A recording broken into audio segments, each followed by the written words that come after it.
Hello guys, welcome to this new video. Okay, so I had this, I think that it is an amazing idea. I talked about it yesterday on Instagram, so on my stories. If you're not following me there, just go and check it out because I give a lot of behind the scenes.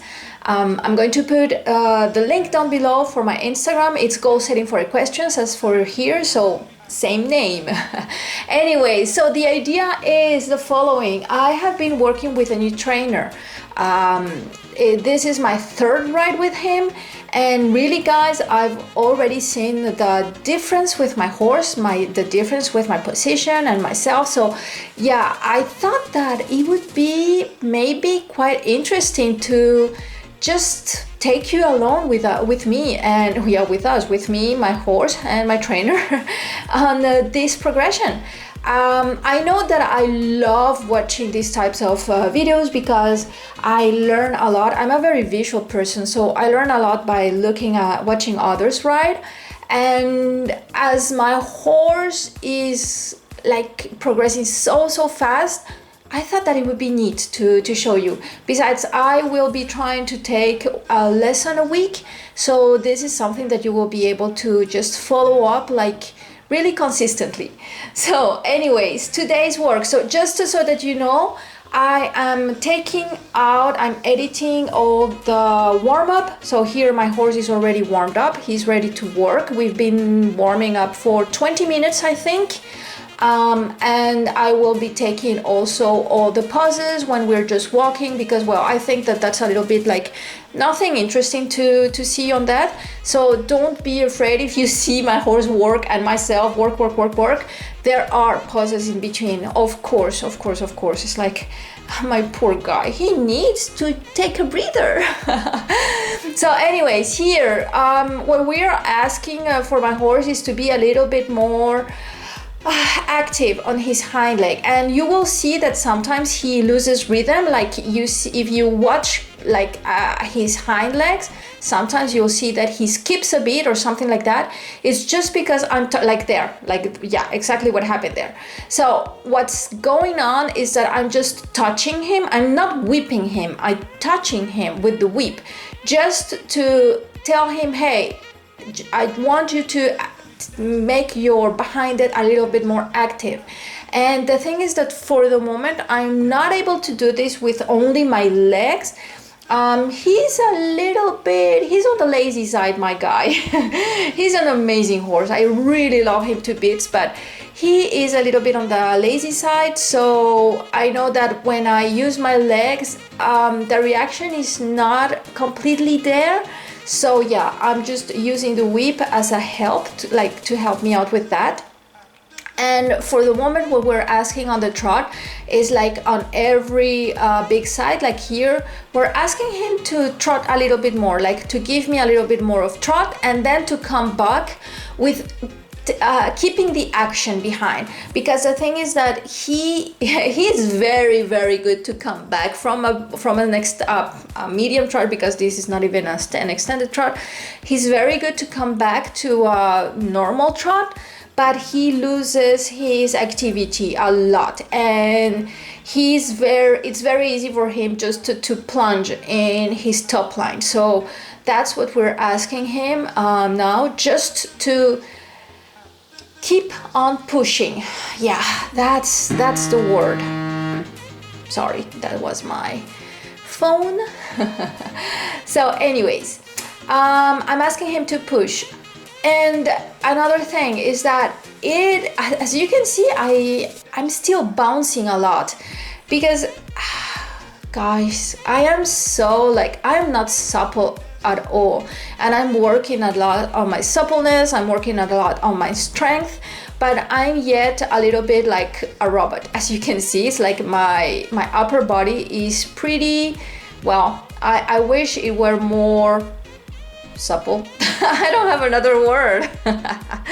So anyways, I'm working on that also, because here what I'm doing is that when I'm asking him to trot a little bit more, to give me more energy, I'm trying not to brace with my upper body, just not to keep like completely blocked And because the thing is that he's a guy that if you put even the slightest, like, I don't know, amount of pressure on his mouth, he's going back. He's like, okay, so you're asking me to walk or you're asking me to slow down? And like, no, I'm not asking you anything. I'm just having issues here, just trying to follow your big trot. It's like he has a lot of movement, and it's not the easiest horse to be sitting at. But well, anyways. Now that we're starting the canter work, same thing. What we're asking for him at the beginning is just to really push on his canter. We will be working a lot on this. Well, the first 2 lessons that we did, we worked a lot on flying changes because he does make them. It's like if I ask him, he's going to do a flying change, but he's either going to be late behind or he's going to be like doing it in 2 times, so not good at all. And because we've been doing those, he has gotten a little bit like, when I ask him to canter, he thinks that we're already going to do flying changes, so he's keeping himself a little bit like, he's not giving himself at all. So what we ask at the beginning on the canter, as you can see here, is just for him to go forward, and it's not happening here. So the idea, same thing, is like at the beginning of the lessons. So for the moment, what we have done is like, as I told you, 3rd lesson I've been doing with my new trainer. What we're asking, he's going to give me a change here, and it was a good one. But that was not what I was asking. I wanted to go on canter. So yeah, we go back. Yep, canter. And the 2 first lessons that we did, we worked a lot on flying changes. And so now he is like just not giving his canter. And another thing is that here, when we are doing the canter, I'm not asking him to change, but he's like, okay, so we change. When do we change? And that's when you see like he does that little bunny jump with his hind legs. Another thing is that because like here I didn't ask for the change, I was just asking for the canter. And besides, I was losing my earpiece. So anyways, the other thing is that whenever my trainer does a click with his tongue, he's changing. And because that's like every time that we are doing the changes, the trainer helps me with a click with his tongue. So that's what's happening many times. It's like he's just asking me to go forwards, like here, like just go forwards, and he goes like, and then my horse like, oh, I have to change. I'm like, no, you don't have to change. Like, stop listening to my trainer and listen to myself. So here again, he's going to change, and that's not what I asked him. And I don't know if you saw it, he was pretty late behind.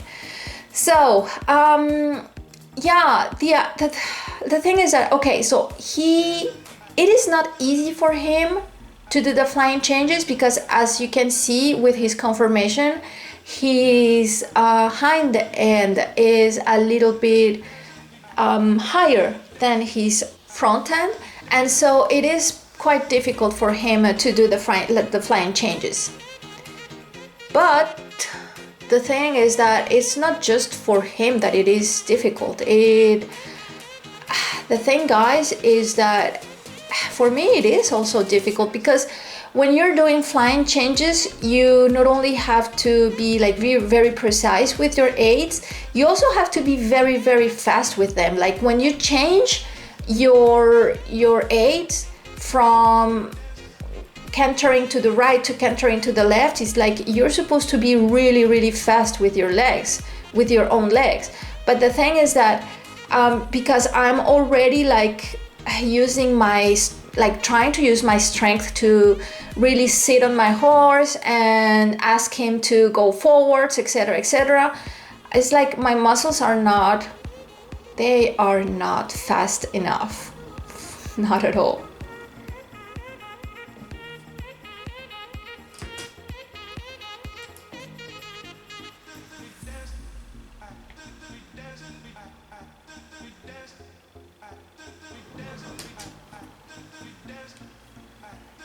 So anyways, we continue trying to we are working on these changes, guys.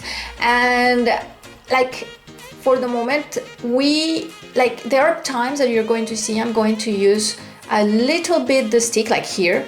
I just touched him. It's like, again, I never use my whip to whip my horse. It's like, there's no way I'm going to whip him. He's such a nice guy and he really tries. But the thing is that sometimes when he's just not listening to me, he's not listening to my aids, I have to touch him. And when I tell you touch him, it's like, really, if you were here and I touch you, I'm just touching. It's like, just go beep with the whip and that's enough for him. He's like, ah, you touched me. He's such a diva. So yeah, the idea here is to ask him a lot, and even if he's not doing them right, like right now, we are not like stopping him. We're not telling him off for that, because he's still trying. And the thing is that because it is not easy for him, we cannot like tell him off for making mistakes.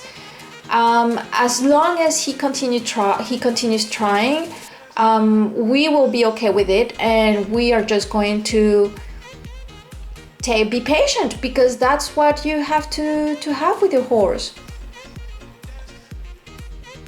So yeah, like this lesson, we did this lesson it was a 45-minute lesson. So guys, you're just seeing between 15 and 20 minutes of a 45-minute lesson. So you can imagine that there were lots of walking stages and just pausing for him to take a breather. And oh yeah, this is something that I'm very, very happy with, because because I've been working a lot of my cardio, my stamina.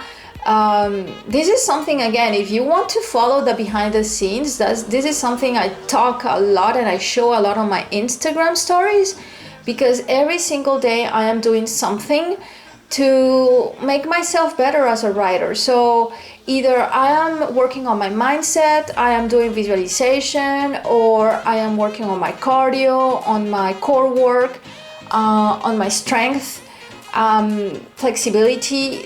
I think that, you know, guys, the thing is that we are very, very fast. Like, it's pretty easy for us as riders to say, like, my horse is not fit enough, my horse is not good enough, or whatever. It's like he's a lazy bones, etc., etc. But what about us? It's like, you know, there are two living beings here, and they are not the only ones that have to be like in top condition. We also have to be in top condition.